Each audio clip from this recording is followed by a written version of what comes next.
Good morning বন্ধুরা, welcome back to my channel. আশা করি তোমরা সকলে ভালো আছো, আমিও খুব ভালো আছি। আর তোমরা যে যেখান থেকে আমার ভিডিওটা দেখছো সবাইকে অসংখ্য অসংখ্য ধন্যবাদ। তো দেখো, আজকে অনেকটা বেলা হয়ে গেছে, ঘুম থেকে উঠতে প্রায় 8:30 বেজে গেছে। তো তার কারণটা কি সবটাই তোমাদের সাথে শেয়ার করব। তো দেখো, আগে বাসি ঘর ঝাড় দিয়ে বাসি জামা কাপড় চেঞ্জ করে আমার গপু সোনাকে ঘুম থেকে তুলে ওকে সকালে দিলাম জল আর চকোস দিয়েছি, আর দিয়েছি একটু বাটার। তো যেহেতু আমি ঘরে এটা তৈরি করতে পারি না, তো ছোট ছোট এই বাটারগুলো কিনে নিয়ে আসি, তো এটাই মাঝে মধ্যে এরকম ওকে দেওয়া হয়। তো যাই হোক, এটা দিয়ে আগে সোনাকে বসিয়ে নিলাম, তারপরে আস্তে আস্তে কাজগুলো সেরে তারপর সোনার সকালের জলখাবার রেডি করব। আর এইদিকে দেখো, কারণটা হচ্ছে এখন বাজে আমার ঘড়িতে 3:40। তো আমার ঘড়িটা বন্ধ হয়ে গেছে, তো বুঝতে পারিনি, তো তার জন্য অনেকটা দেরি হয়ে গেছে। তো আগে আমার গপু সোনার সমস্ত কাজ কমপ্লিট করে নিয়ে তারপর আমার ঘরের কাজ আমি আস্তে আস্তে সারছি। তো এদিকে দেখো, ঘরের অবস্থাটা দেখেছো কি অবস্থা, এদিকে জামা কাপড় কত পড়ে আছে। তো তারপর খাটের বিছানাও গোছানো হয়নি, সারা ঘর পুরো এলোমেলো। তো যাই হোক, আগে আমি বাসি ঘরটা ঝাড় দিয়ে নিজে জামা কাপড় চেঞ্জ করে বাবুকে আগে ঘুম থেকে তুলে নিলাম। ওকে ঘুম থেকে তুলে বসিয়ে নিলাম। ও যেহেতু একাই থাকে, তো ভাবলাম সকাল সকাল ঘুম থেকে তুলে বসিয়ে দিলে ও আমাদের মধ্যে থাকবে, আর আমরা যে কাজবাজ করব সমস্ত কিছু ও বসে বসে দেখুক, ওর সেটা ভালো লাগবে। তো তার জন্য ওকে আগে রেডি করে নিলাম। তো তারপরে দেখো, এবার এবার চলে আসলাম রান্নাঘরে। তো রান্নাঘরে রান্নাঘর তো পরিষ্কার করাই ছিল, আগের দিন রাতে পরিষ্কার করে রেখেছিলাম। গ্যাস ট্যাস মুছে আমি এটা মেজে ঘষে পরিষ্কার করে রাখি। তো এখানে বসিয়ে দিয়েছি ম্যাগি। তো জানি আমার সকালবেলা ঘুম থেকে উঠে আমার বাবু সোনার খাবার করতে হয়, আর আমাদের সেরকম কোনো পরিস্থিতি নেই যেই আলাদা করে গ্যাস ওর জন্য রাখবো, কি আলাদা ঘর। তো তোমরা সবই জানো আমার একটা ঘরের মধ্যে সমস্ত কিছু। তো তার জন্য কিন্তু একটু পরিষ্কার পরিচ্ছন্ন করে নিলেই হয়, আলাদার কোনো দরকার নেই। আর এদিকে আমার রাতে শুধু বাসনগুলো মাজা হয়নি, কিন্তু আমি গ্যাসটা মেজে পরিষ্কার করে নিয়েছি, সকালবেলা একটু গঙ্গা জল ছিটিয়ে নিয়েছি। আর এই যে দেখতে পাচ্ছ গামলাতে পিঠে। তো আগের দিনকে মা এসছিল, তো তোমাদের সাথে শেয়ার করতে পারিনি। মা এসছিল, রাত্রিটুকু ছিল। তারপর মাকে নিয়ে আবার হসপিটাল দৌড়াদৌড়ি, তারপরে মাকে নিয়ে আবার বাড়িতে পৌঁছে দিয়ে আসতে হয়েছে, এই জন্য আর তোমাদের সামনে আসা হয়নি। তো দেখো, মা পিঠে নিয়ে এসেছিলো পুরো এক গামলি।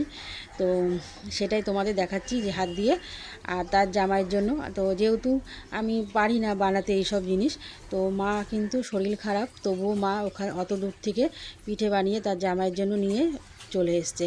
তো একেই বলে মা। তো মা সন্তানের কষ্ট একমাত্র মাই বোঝে সমস্ত কিছু। তো যাই হোক, জানে মেয়ে যখন পারে না, জামাইকে কে করে দেবে। তো যতদিন আছে ততদিন তো করে দিক, তারপর দেখা যাবে। তো মা যতদিন আছে ততদিন আশায় থাকি যে এই আজকের দিনে মা পিঠে নিয়ে আসবে। তো যাই হোক, আমার পৌষ সংক্রান্তি চলে গেছিলো, তারপরে মা এসছে, কিন্তু মা পিঠে বানিয়ে নিয়েই এসছে, খালি হাতে আসেনি।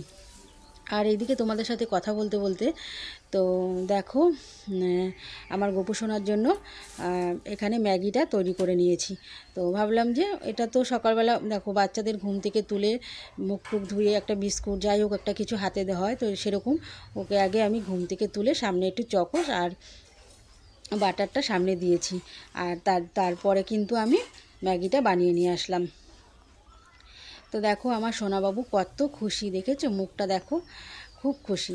তো অন্যদিন কিন্তু আমার বিছানা টিছানা সমস্ত কিছু রেডি করে তারপর কিন্তু আমি আমার সোনারটা গুছাই। তো আজকে যেহেতু দেরি হয়ে গেছে, তো মনটার মধ্যে একটা অস্থির অস্থির লাগে যখন একটু দেরি হয়ে যায়, বা আমার সোনাবাবুকে যখন ঘুম থেকে ওঠাতে দেরি হয়ে যায়, আমার মনের ভেতর যেন কেমন একটা তোলপাড় হয়। তো জানি না কেন এটা আমার হয়, মনে হয় ওকে টাইম মতন সব করে দিতে পারলে খুব একটা শান্তি পাই, আমি একটা স্বস্তি পাই একটা। তো যাই হোক, তোমাদের সাথে দেখো কথা বলতে বলতে কিন্তু এদিকের আমার বিছানা টিছানা একদম ঘর দুয়ার পুরো গুছানো হয়ে গেছে। আর তোমাদের সাথে সবটা শেয়ার করতে পারি না, যেহেতু আমি একা হাতে ভিডিওটা ধরে ক্যামেরাটা অন করে আমি ভিডিওটা করছি, যেহেতু রেখে কোথাও যে রেখে করব, রিং লাইটে রেখে করব, কিন্তু ওই যে অসুবিধা, দেরি হয়ে গেছে, তাড়াহুড়া করে করছি, তার জন্য সবটা তোমাদের সাথে শেয়ার করতে পারছি না। তো কিছু কিছু তোমাদের সাথে দেখাচ্ছি। কাজগুলো তোমাদের সাথে শেয়ার করতে পারছি না, যে এই কাজগুলো আমি এভাবে করছি। তো যাই হোক, তোমরা একটু সব কিছু মানিয়ে নিও বন্ধুরা, আর একটু পাশে থেকো। তো অনেক কষ্ট করে ভিডিও করা হয়, তোমরাও যারা করো তোমরাও জানো যে সবাই প্রত্যেকে একটু কষ্টই করতে হয়। আর এইসব ভিডিও করা মানে এডিটিং করা, থাম্বনেল করা, ভয়েস দেওয়া। আর যেহেতু আমি আগে সামনাসামনি ভয়েস দিয়ে ভিডিও করতে আমারও খুব ভালো লাগে, তো আমিও কিন্তু মাঝে মধ্যে করি। আবার এক এক সময় অনেক আওয়াজ চারিদিকের মানে হয়ে যায়, তো তখন আর আমি পেরে উঠি না ভিডিওটা কন্টিনিউ করে রাখি, পরে ভয়েসটা দিই। তো দেখো আমার বর কিন্তু সকালে আজকে বাজারে গিয়েছিল, তো আমার বর আজকে বাড়ি আছে। তো বাজার থেকে দেখো আগে গাড়িতে আরও জিনিস আছে, সবজি বাজার, মাছ, তো সেগুলোকে আবার আনতে গেল। তো এইগুলো দেখো নিয়ে এসছে, এই যে চাল নিয়ে এসছে। তো দেখো চাল আগের মাসে এনেছে 50 টাকা, এবার আরও 5 টাকা বেড়ে গেছে। তো জিনিসের কি মানে দেখতে দেখতে জিনিসেরও প্রচুর দাম বেড়ে যাচ্ছে। মানে গরিব মানুষের যে কি অবস্থা হবে, আমাদের মতন গরিবদের প্রচুর হাল খারাপ হয়ে যাচ্ছে। তো যখনই কিছু আনতে যাচ্ছি তখনই মানে 5 টাকা 10 টাকা জিনিসের প্রতি বেড়ে যাচ্ছে। তো এই যে আমার সোনাবাবুর জন্য এখানে কলা এনেছে আর ফুল, আর এখানে আছে গাজরের হালুয়া, আর আছে প্যাকেটে লাড্ডু। তো এইগুলো মানে ওকে তো নিত্যদিনের আমার নিত্য সেবা 3-4 বেলা করে দিতে হয়, তো আমার সেই বুঝে সমস্ত কিছু ওর জন্য এনে আমার রেডি করে রাখতে হয়। তারপরে প্রায় দেখো আমার আরও ঠাকুর আছে। তো এই যে আমার বর দেখো বাজার করে নিয়ে এসছে, আর দুধের প্যাকেটটাও এনেছে আমার বাবুর জন্য। এই যে কেন ওকে দুধটা ওকে দিতে হয়, তো তার জন্য অনেক সময় আমি আমল দুধ গুলিয়েই দিই বেশিরভাগ। আর যখন আমার বর বাড়ি থাকে তখন প্যাকেটটা নিয়ে আসে, তখন প্যাকেট দুধ ওর বাটি আছে, বাটিতে করে জাল দিয়ে দিই। তো যখন যেরকমভাবে হয় সেরকমভাবে ওর যত্ন আমি করি। তো দেখো আমার বর বাজার থেকে এসেই নিয়ে সব কিছু মানে রেখে চলে গেল দেখো জামা কাপড় মেলতে চলে এসেছে। তো আমিও পেছন চলে এসেছি ক্যামেরা নিয়ে। তো ভাবলাম আমার বর একটু জামা কাপড় মেলছে, একটু তোমাদের সাথে শেয়ার করি। বলে কি সব কালো কালো বলছি বলে এই কাজগুলো আমার হাতে কালো একটা বউ আনতে হবে। আমি জামা কাপড় পেয়েছি বালতি করে উপরে নিয়ে আমার প্রচুর হাতের যন্ত্রণা হয়। তো সেগুলো ও দেখে আমার প্রচুর হাতের যন্ত্রণা হয়, মানে হাতের যন্ত্রণাতে রাতে ঘুমোতে পারি না। তো তার জন্য ওই কাজগুলো করে। আর যখন বাড়িতে থাকে না তখন বলে তোমার বেশি ভারী জামা কাপড় কাচতে হবে না। কালো জিনিসগুলো আর এদিকে দেখো আমার বর বলছে আর হালকা কালারের জিনিসগুলো পরলে কাচতে হয়, তো সবকিছু কালো কালো করবো তাহলে এতটা নোংরা হবে না।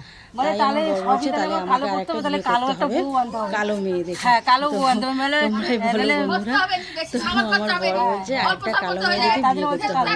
তো বেশ ভালো, ঠিক আছে নিয়ে আসুক একটা কালো মেয়ে দেখে একটা বিয়েই করে নিয়ে আসতে, তাতে কি হয়েছে? কালো কি খারাপ? কালো মানুষ না কখনো এটা হয়? ঠিক আছে আমার বর যদি করতে পারে তো করে নিয়ে আসুক, কোনো ব্যাপার না। তো এদিকে দেখো আমার বর জামা কাপড় মেলছে, আর আমি একটু তোমাদের সাথে এইগুলো একটু শেয়ার করছি। তো দেখো এই যে গাছগুলো লাগানো হয়েছিল তোমাদের কিন্তু এর আগে দেখানো হয়েছে যে এই গাছগুলো লাগানো হয়েছে। তো দেখো গাছে ফলও ধরেছে, দারুণ লাগে কিন্তু খাওয়ার থেকে কিন্তু এই যে দেখাটা মানে সৌন্দর্য, এটা কিন্তু প্রচুর ভালো লাগে। আর এখানে দেখো ফুল গাছগুলোতে কত সুন্দর ফুল ফুটে আছে, তো ফুলগুলো আরো বড় হবে। আর প্রত্যেকটা গাছে দেখো শশা হয়েছে, দেখতে খুব সুন্দর লাগছে জানো তো। এটা অনেকটাই বড় হয়েছে। তো যাই হোক দেখতে কিন্তু বললাম না খাওয়ার থেকে দেখতে মানে খুব অপূর্ব লাগছে দেখতে। আর শশা গাছের ফুলগুলো এত সুন্দর লাগছে, পুরো হলুদ ফুলগুলো। চারিদিকে তো সর্ষে ক্ষেতের এখন সর্ষে ফুল হলুদ, আর এদিকে শশা গাছে হলুদ ফুল। আর দেখো আমার বর আজকে বাজার করে নিয়ে এসছে এই যে 8 ট্যাংরা। তো আমার বর বলে এটাকে শিমুল কাটা। তো তোমরা কি মাছ বলো? তো অবশ্যই এটা কমেন্ট করে বলো। আর এখানে নিয়ে এসছে মাছের তেল, তো আমার খুব ভালো লাগে মাছের তেল খেতে। আর এটা হচ্ছে কি কলার শাক না কি খেসারির শাক, যাই হোক। তো এই শাকটা কিন্তু তোমরা কিভাবে রান্না করো তোমরা একটু কমেন্ট করে বলো তো বন্ধুরা। আমি কিন্তু এটা একটু ভাজা করি, তো নামানোর আগে একটু চালের গুঁড়ি দিয়ে শুকনো লঙ্কা ফোড়ন দিয়ে ভাজা করি। আর নামানোর আগে একটু চাল পিটলি মানে ওই চালের গুঁড়ি দিয়ে একটু নেড়ে চেড়ে তারপরে একটু সামান্য একটু মিষ্টি দিয়ে নামাই। আর এদিকে শীষ পালং নিয়ে এসছে, আর শীষ পালংয়ের জন্য আলু, এই বেগুন, সিম আর মূলো।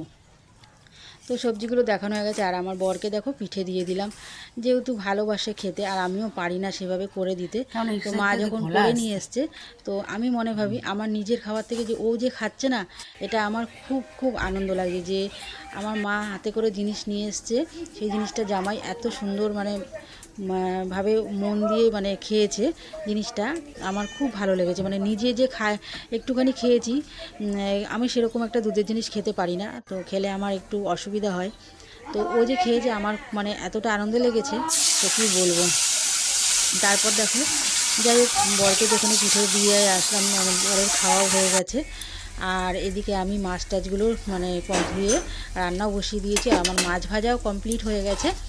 দেখো, মাছ ভেজে নিয়েছি আর একটা আলু দিয়েছি। আজকে একটু মানে এক একদিন আছে আলু দিই না মাছে, আলু ছাড়াই মাছ করি, তো আজকে ভাবলাম একটু আলু দিই। তো একটা আলুকে এরকম ডুমো করে কেটে ভাজা করে নিয়েছি ভালো করে লাল করে। আর এখানে মশলা আদা জিরে রসুন বাটা দিয়েছি, আর কাঁচা লঙ্কা বাটা, টমেটো, আর হচ্ছে এখানে পেঁয়াজটা কুচিয়ে দিয়েছি। আর নামানোর আগে একটু গরম মশলা দিয়ে দেবো, এই হচ্ছে। আর আমি কিন্তু সবসময় রান্নাতে আমার কাশ্মীরি মানে লঙ্কাটা লাল একটু যদি মনে করি যে লাল করব, তাহলে কাশ্মীরি লঙ্কার গুঁড়ো দিই। কখনো আমি শুকনো লঙ্কা খাই না। শুকনো লঙ্কা এমনি আলু ভাতে টাতে ভাজা টাজা যাই হোক এরকম খাই। আর এই পাশে দেখো মাছের তেলটা ভাজা বসিয়ে দিয়েছি। তো ঝটপট করে রান্নাটা কমপ্লিট করে নিচ্ছি, দুপাশে বসিয়ে দিয়েছি। শীতের বেলা, এমনি ছোটোবেলা, তারপরে উঠতেও আমার অনেক মানে দেরি হয়ে গেছে। এদিকে কমপ্লিট করে আর রান্না হলেই তো হলো না, অনেক কাজ থাকে। এই গ্যাসটাকে ভালো করে আবার সাবান দিয়ে ভালো করে মেজে ঘষে পরিষ্কার করে সমস্ত কাজ কমপ্লিট করে আবার আমার গোপুর কাজ আছে, ওকে স্নান করানো। তো তারপর আবার বর আবার বাড়িতে যাবে, তো তাড়াতাড়ি করে রান্নাটা কমপ্লিট করে সমস্ত গুছিয়ে দেখো থালা নিয়ে রেডি হয়ে গেছি আমার বরকে খেতে দেবো। তো ভাবলাম খেতে দেওয়ার আগে তোমাদের সাথে একটু সব কিছু শেয়ার করে নিই কী কী রান্না হয়েছে। তো দেখো এখানে ভাত রান্না হয়েছে, এখানে গরম একদম, সবে তো রান্না করে নামালাম, নামিয়েই বরকে খেতে দেবো। বরের স্নান করা হয়ে গেছে। আর এই যে শাক ভাজা, তো এইভাবে শাক ভাজাটা করলে আমার খুব ভালো লাগে খেতে। তোমাদের কীরকম লাগে আর তোমরা কীভাবে করো এই শাকটা, তোমরা কিন্তু অবশ্যই বন্ধুরা আমাকে একটু কমেন্টে জানিও। আর এই যে মাছের তেল, আজকে আর বেগুন আলু কিছুই দিইনি, তো শুধু পেঁয়াজ লঙ্কা দিয়ে ভাজা করেছি। যেহেতু মানে অনেকটাই মাছের তেল, তো ভাবলাম বেগুন টেগুন দিলে আরও বেশি হয়ে যাবে, আর বর সেরকম পছন্দ করে না।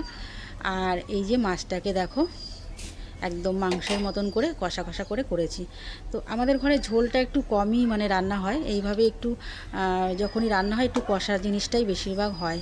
আর হালকা রান্না হয় যখন, তখন এটা হালকা ঝোলের হয়, কিন্তু এইসব জিনিস একটু কষাভাবেই হয়। তো যাই হোক, বরকে খেতে দিয়ে দিয়েছি। এই যে বর খেতে বসে পড়েছে। যেহেতু বর খেয়ে আবার একটু বাড়িতে যাবে, বরের ছুটি থাকলে কি হয়েছে, শান্তি নেই যে একসাথে বসে দুজনে খাবো। তো যেহেতু বাড়িতে মিস্ত্রিরা কাজ করছে, ওকে সেখানে ছুটতে হয়। তো ওরও শান্তি নেই যে একদিন একটু বিশ্রাম করবে, একটু শুয়ে থাকবে ঘরে, তো ওরও বাড়ির দিকে ছুটতে হয়। তো কি আর করা যাবে, কষ্ট করি, দেখি কবে কষ্টের সব কিছু পাওয়া যায়।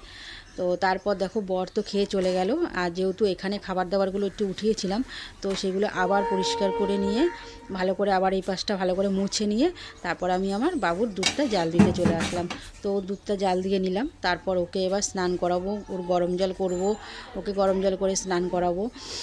আর তোমরা বলো বন্ধুরা যে আমাদের মানে রান্নার গ্যাসে কখনো মানে এই সব করা যাবে না, আমাদের গ্যাস আছে। হ্যাঁ, তোমাদের যাদের ক্ষমতা আছে তাদের অবশ্য থাকবেই, আমাদের সেই ক্ষমতা নেই যে আলাদা করে আমরা সমস্ত কিছু করব। হ্যাঁ, যতটুকু আলাদা করার একসাথে দেওয়া যাবে না, ততটুকু আমাদের আলাদা করাই আছে। আর সবারই ইচ্ছা করে যে গোপু সোনা যাদের ঘরে আছে, সবারই ইচ্ছা করে নিজের হাতে কিছু ভোগ তৈরি করে দেওয়ার। তো তার জন্য কি তাদের আলাদা গ্যাস না থাকলে তারা করে দিতে পারবে না? কখনো এটা হয় না। তো তারপর দেখো আমার ঠাকুরগুলোকে, সব ঠাকুরকে কিন্তু আমি ভোগ নিবেদন করে দিয়েছি। আর এই যে, তো আমার সব ঠাকুরকে ভোগ নিবেদন করা হয়ে গেছে। আর এখানে যেমন বাবুর দুধটা এখানে এনে রেখেছি। তো যেহেতু গ্যাসে পরে আমি আবার ওখান থেকে খাবার দাবার যদি নিই তো ছোঁয়া লেগে যায়, তো তার জন্য দুধটা ঘরে এনে রেখেছি। তো যখনই আমি কিছু ওর করতে যাই, গ্যাসটা কিন্তু আমি ভালো করে পরিষ্কার করে গঙ্গা জল ছিটিয়ে তারপর করি। তো তারপর দেখো আর কি আর করা যাবে, একা একা খেতে বসে পড়লাম।